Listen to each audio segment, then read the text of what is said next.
என் பேர் அபிநயா. நான் சாக்கோட்டை, எங்கள் ஊர் சாக்கோட்டை. நான் பிஎஸ்சி மேக்ஸ் முடிச்சிருக்கேன். படித்து முடிச்சுட்டு அடுத்த வேலை இது மாதிரி நிறையா வேலை ஆஃபர்லாம் வந்தது. சரி, நிறையா மேல் படிப்பு படிக்கலான்னு ஃப்ரெண்ட்ஸுக்குள்ள நிறையா பேர் சொல்லியிருந்தாங்க. ஐயா பாட்டங்காலத்துலேருந்து அந்த ஊருக்கு பார்த்துருந்தாங்க. அப்புறம் அப்பா பார்த்தாங்க. அப்புறம் அப்பாட்ட இருந்து பசங்க யாரும் இல்லை அப்படின்றனால அழிஞ்சிடக்கூடாது அப்படின்றக்காக நான் எடுத்து பார்க்க ஆரம்பித்தேன். சின்ன பிள்ளைலேருந்து அப்பா எட்டாவது படிக்கிறதுலேருந்தே நான் அப்பா கூடயே வந்துடுவேன். வந்து வேலை பார்த்துட்டு இருப்பேன். நாங்கள் 3 பேர் மூணு பேரும் பொண்ணுங்க தான்.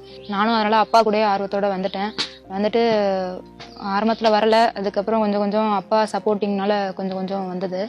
அப்புறம் ஓரளவுக்கு தெளிவாகவும் நல்லா கற்றுக்க ஆரம்பித்தேன்.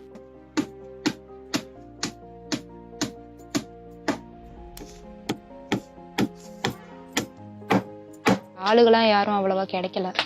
கிடைச்ச ஆளுகளும் சம்பளம் அதிகம் கேட்குறனால கொடுக்குற அளவுக்கு எங்களுக்கும் வசதி இல்லை. இதுதான் இருந்தாலும் இதுவும் கொஞ்சம் மழை தண்ணி இல்லைலாம் தண்ணிலாம் வரும்.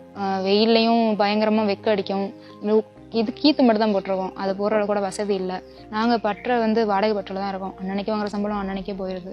எந்த ஒரு உருப்படி செய்கிறதா இருந்தாலும் ஃபஸ்ட் நமக்கு டிராயிங் தான் ரொம்ப இம்பார்ட்டன்ட்டு. அதனால் ஃபஸ்ட் நைட்டே நாங்கள் தூங்குறதுக்கு முன்னாடி என்னென்னா டிராயிங் எல்லாத்தையும் நான் போட்டு முடிச்சிருவேன்.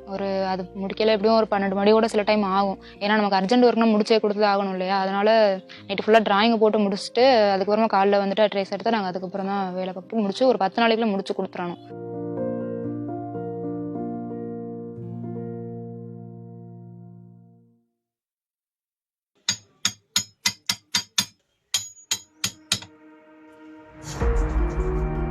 நிறையா வேலை வரும், அர்ஜென்ட் வேலை வரும், நிறையா சிரமம் இருக்குது, நிறையா வேலை வரும்.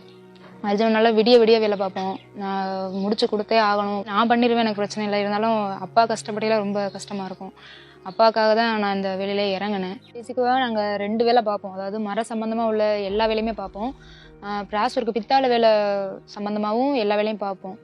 அது மாதிரி ஏகப்பட்ட திருவாச்சியை நானே கைப்பட டிராயிங் போட்டு நானே கைப்பட வரைஞ்சி நானே செஞ்சு கொடுத்துருவேன். சில விஷயத்த அப்பா ரொம்ப கஷ்டப்படுவாங்க அப்படிங்கிறதுக்காக அப்பாவை நீங்கள் அதை பாருங்கப்பா, நான் அதை பார்க்குறேன் அப்படின்னு சொல்லுவேன். முன்னாடி பயப்படுவாங்க. இப்போ நம்பி நீ பாருப்பா, நீ எங்கப்பா பார்த்துருவோம் அப்படின்னு புள்ள பார்த்துருவோம் அப்படின்னு கொடுக்கல கொஞ்சம் சந்தோஷமாக இருக்கும். ஒரு குதிரை செய்கிறதுக்கு எப்படி ஒரு 10 நாள் ஆகும். 10 நாள் ஆகும். அதுவும் ரொம்ப அர்ஜென்ட் வேலைன்னு அப்படின்னா ராத்திரி பகலுமா உட்காந்து செய்கிற மாதிரி தான் இருக்கும். நானும் நிறையா தனிப்படை செஞ்சு கொடுத்துருக்கேன்.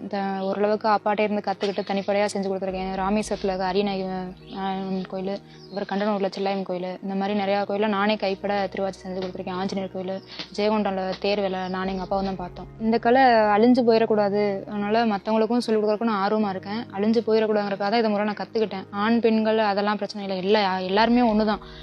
ஆண்களும் பார்க்கலாம், பெண்களும் பார்க்கலாம். ஆண்கள் தான் பார்க்கணுன்னு இல்லை, எல்லாருமே பார்க்கலாம். இதை இன்னும் நிறையா பேருக்கு கற்றுக் கொடுக்கணும். நிறையா லேடிஸ்க்கு எல்லாருக்குமே நிறைய பேருக்கு கற்றுக் கொடுக்கணுங்கிறது என்னோட ஆசை.